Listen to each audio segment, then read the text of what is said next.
Welcome to Adult NCLEX.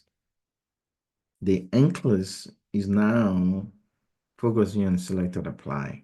Okay, and SATA is one of the ways they can confuse you. They try in case study, they try it in everywhere. Everywhere you're going to see select or apply and prioritization. There's a way to maximize your select or apply.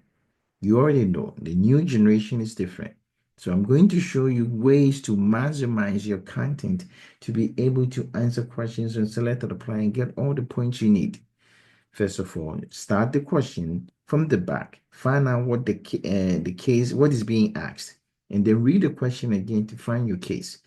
Underline the buzzwords and then recreate the question on your own and focus on two buzzwords and develop the content that you need to answer. When it comes to select or apply, you are your worst enemy. What does that mean? The amount of answer that you select will depend how many points you're going to get from that question. Once again, you are the worst enemy when it comes to select or apply. You should pinch yourself every time you pick an answer choice in a select or apply, asking yourself, am I guessing or I know it 110%? If you know it 100%, you're getting a point. If not, you're losing a point. So don't let the NCLEX take the point from you that is not necessary. So pick those that you're 100% confident. So how do I use this question? I said this question designed for that. It's a select or apply. I tell myself, as soon as I see it, I'm going to pick those that I know 100%, right? Which instruction, keyword, buzzword should be included? That means I got to include it. And this is providing discharge teaching. It's a teaching, risk reduction, newly prescribed what? Warfarin. Therefore, what are my buzzwords? Warfarin, teaching, include. That's all. Rewrite a question. I'm taking warfarin. What kind of teaching should I provide to the patient? That's all. Now, I, I need to bring my content. I know I come up with my content. I know I need to teach them about vitamin K diet. I need to teach them about lab work. I know I need to teach them about bleeding precaution. All these I know at the back of my mind. I spend what 10 seconds, I write them down and I look at the answer. Avoid food high in vitamin K. You know it's vitamin K, right? But because your mind is tuned on vitamin K, you see it and you select it, but you forget to read the whole question. Avoid. They should not avoid. That's the content you bring in. You know the trap. You should not avoid food high in vitamin K. Otherwise, you're going to bleed or have clot. You should have what? Consistent. So the word is what? Consistent. I ignore this. Use a soft bristle toothbrush. It means what? Prevent bleeding. You see, I'm using the fact that I'm preventing bleeding precaution. This is good. Monitor for blood tariffs too. It means what? Bleeding. You see the content I'm bringing? Take aspirin and ibuprofen as needed for headache. If I'm preventing bleeding, why would I take that? Select and apply strategy. This is gone. Keep follow-up appointment for PTT monitoring. Oh, I know I need some lab work, but what is it? They trapping me. Put PTT. You don't need PTT for Coumadin. You need what? Warfarin, you need PT and INR. Watch for this kind of trap. Half of the answers are right and the rest are wrong. So, what is our key concept here? Pick those that you're confident. Okay, same thing. Which finding indicate the client may be experiencing an adverse effect of medication? The word said adverse effect. So I'm going to underline adverse effect of what? What medication? And then she's assessing the client with schizophrenia. Okay, I don't care about it. Who is taking what? Risperidone. Schizophrenia is not medication. Therefore, I have risperidone adverse effect. What side effect do I know? I know it's antipsychotic. Then I come with my content before I look at the answer choice. I know it has anticholinergic effect. It has NMS, EPS. It has a bunch of side effects. Glucose, your lipid level. Bring your content. That's why you need to master your content. Spend time and master your content. It's okay. Decrease hallucination means what? It's a trap. If the individual does not have hallucination, that is the purpose of me. I'm using this drug. Therefore, this is not side effect. Weight loss. I know antipsychotic will make you increase your weight. Trap. Hemoglobin A1C of 4. This is normal. It's less than 6. I know risperidone will increase your glucose. So this is wrong. Diarrhea. Anticoagulation does not cause diarrhea. It causes constipation. You see, trap.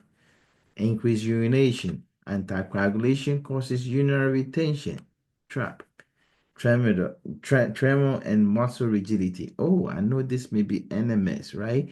Therefore, adverse effect. You see what I did? Only one answer choice. If you pick more than one, you lose it. Just because you see things there does not mean you have to pick it. So watch for that content. Same thing. And this is providing education to a client newly diagnosed with what? Heart failure. Buzzword is heart failure. About diet and lifestyle modification. Which one indicate correct understanding? Client understanding. Therefore, diet, exercise, modification for a patient with heart failure. I know my content. You need to make sure you don't have sodium. Decrease, weigh yourself. When to know that you are going to heart failure. All these things I know. I will weigh myself daily and report a weight gain of 1 pound in 72 hours. Watch for trap. Yeah, weigh yourself, okay? But you should not do what? You should not report 1 pound in 72 hours. It's not the problem, okay? So this is, you don't need to report it. I should avoid processed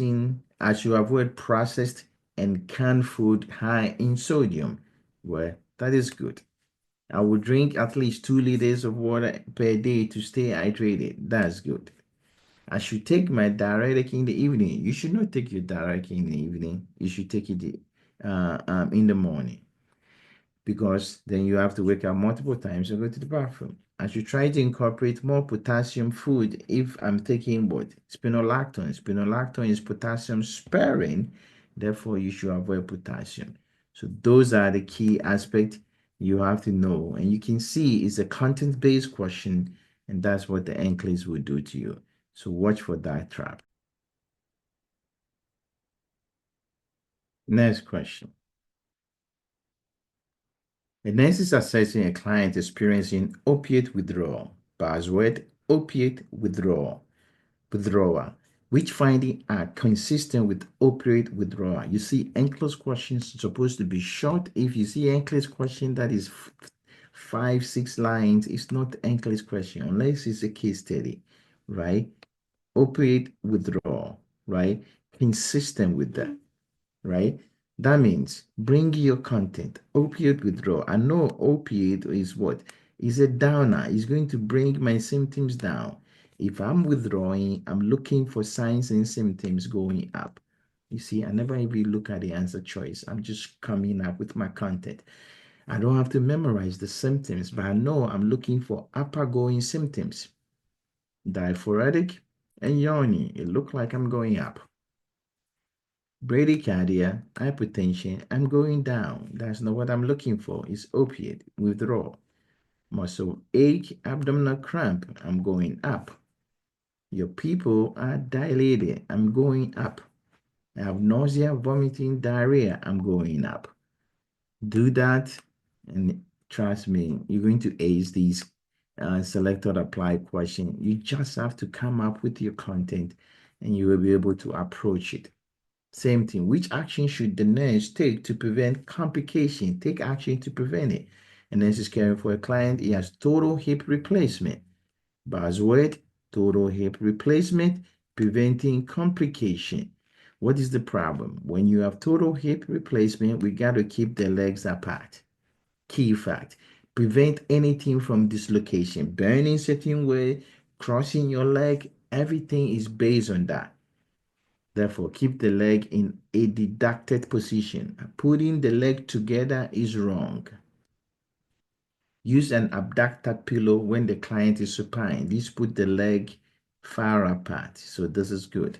And test taking strategy, I see a deduction and abduction. Tell me one of them is wrong. Encourage early ambulation. Yeah, when you get out of bed, it's good. Monitor for signs of DVT, complication, right? Educate the client to avoid crossing the leg, which is the content we talk about. No leg crossing. You can see that when you come out with your keywords and what you should be looking for, you'll be able to use. This is test taking strategy video based on selected apply. Which intervention should the nurse include? Anticipating the plan of care. Anticipation, buzzword. A nurse is caring for a client experiencing with anaphylactic reaction. Ask yourself, what is anaphylactic reaction?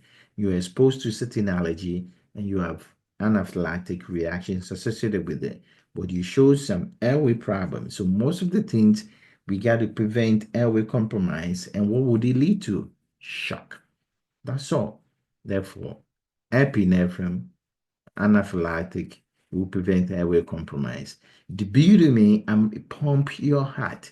I don't need to pump your heart. Therefore, I'm not using this. Establish IV access. In case you go in shock, I give you fluid. Antihistamine, take care of the allergy. I don't need to draw blood culture because it's not sepsis. You see the content coming.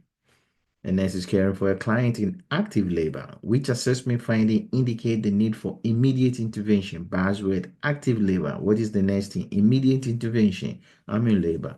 If the fetal heart rate is what, 90? I know it's bradycardia, right? Fetal heart rate less than 110 is bradycardia. I got to intervene. Contraction every 2 minutes. Oh, yeah, that is expected at active labor. Gush of clear fluid from the vagina. Water broke. Hey, that's fine. It's suspected finding. Maternal blood pressure of 88 over 46. That is hypotension.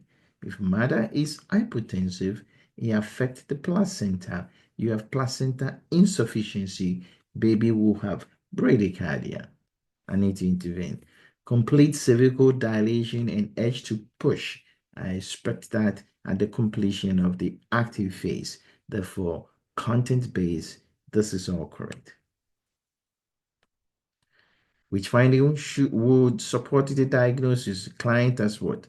Postpartum client with what? Pulmonary embolism. Something is in your lung. It's a clot. It does not, it can mean air, it can mean amniotic fluid, it can mean fat. What would you do? I know when something goes to my lung, I'm going to have respiratory distress. Therefore, every answer choice, respiratory distress. Sudden onset of shortness of breath because it's pulmonary embolism. Chest pain when you breathe, pulmonary embolism. Calf pain and unilateral leg swelling because you may have DVT. Bradycardia, if you have a respiratory issue, your heart rate will not drop unless you're about to die. But most of the time, your heart rate shoot up. Tachycardia is the most common. When you're about to die, then everything slow down. You're going to have what? Anxiety and impending doom. Therefore, this bradycardia is not expected. Which action should the nurse take? Select and apply. A nurse is preparing to administer insulin to a client with type 1 diabetes. Buzzword, insulin, type 1 diabetes, right? That means you need to bring your content regarding insulin. What do you think? There's different kind of insulin, but you got to know how they're going to trap you. Rotation at the injection site will prevent fat deposition and they allow absorption. So that is good. Administer rapid insulin 30 minutes before meal. 30 minutes is too far away. Look at it, rapid. That means rapid is supposed to be given right when you're eating, or as soon as I give you, you got to eat right away. 30 minutes, you're going to have hypoglycemia. Hold insulin if the glucose is less than 70, hypoglycemia. Check blood glucose before administering so that I won't prevent hypoglycemia. Mix long acting insulin with short acting in the same syringe. Long acting does not have peak. It should never be mixed to anything. The only thing that will be mixed is regular insulin and NPH. Therefore, this is not indicated. Which finding suggests worsening dehydration? Buzzword is worsening dehydration. And nurse is caring for a client with what? Dehydration due to gastroenteritis. Which one indicate worsening? That means everything will show things are going down. Capillary refrain of 5 seconds means it's taking you a long time for your blood to flow to your tip. If I squeeze on it, it's too long, worsening. Your skin is warm, that means blood is flowing to your skin. That's not worsening. Increased skin turgor, blood is flowing towards your skin. Absence of tears, you don't have blood going to your eyes, so you dry. Your fontanelle is bulging, too much blood. It does not indicate worsening dehydration. And this is it. 10 questions. Watch it. Pick those you confident. If you only know one, pick it. But use your content, a bag of content, and use it to figure out which one you need to pick. If you're not confident about it, leave it. Walk away and take your 2 points and go away. Thank you for watching. Have a good day.